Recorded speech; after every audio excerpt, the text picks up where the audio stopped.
Ada sebuah cerita dari Minangkabau, Sumatera Barat, yang turun-temurun jika tersesat di hutan, khusus di ranah Minang, meminta petunjuk arah menuju jalan pulang kepada penjaga hutan, yaitu Inyek Malang atau Datuk Harimau.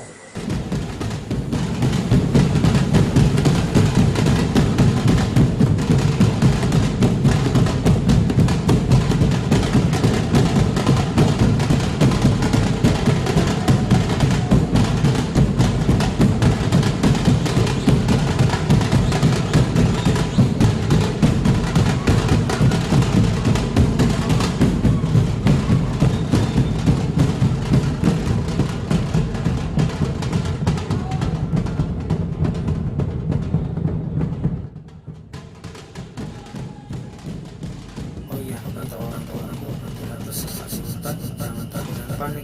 Kalau ada jalan pulang kepada jalan hutan, ini malam.